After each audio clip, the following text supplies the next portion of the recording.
Right to our top story tonight, and it is our cold case. We are launching a new series on unsolved crimes in Central Texas. The hope is that by bringing these cases back into the spotlight, victims and their families will finally get closure and maybe even justice. In tonight's Gone Cold, 6 News anchor Bailey Bates takes a look at the case of Sheila Finch, a 10-year-old girl whose murder has left her family and detectives with few answers for nearly 33 years. It's hard to see past the beauty surrounding Lake Waco.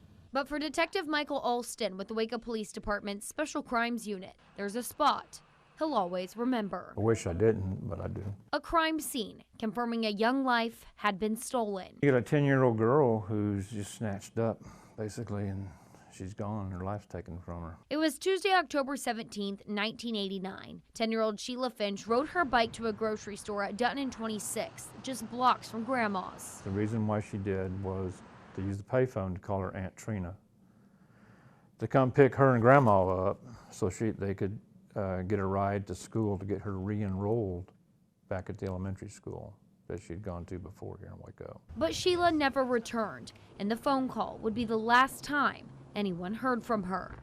Law enforcement launched a house-by-house search for the missing girl. It expanded all the way up and went over to Valley Mills Drive. As it turned out, the search area was not nearly big enough. She would have to be transported there by vehicle. Sheila's little body was found near Lake Waco in the Speegleville area, more than 10 miles from that grocery store. Back in this area right here is where she's found at. 2 anglers found her body on the banks of a creek in the same clothes she left Grandma's in. She had been stabbed multiple times. The search for her killer began with detectives following up on every lead. You know, people saying they saw a such and such car stop and talking to a girl, or somebody saw a girl over here riding a pink bicycle. Everything was followed up on. Nothing led to Sheila. 3 years later, detectives made an arrest. Like I said, it was a circumstantial case, circumstantial evidence in it, and so it never got prosecuted. Justice for Sheila went cold again until Alston took another look. Knew that there was a lot of stuff there that could possibly contain some DNA evidence, which may lead us to a suspect. He partnered up with the Texas Department of Public Safety's crime lab in Waco.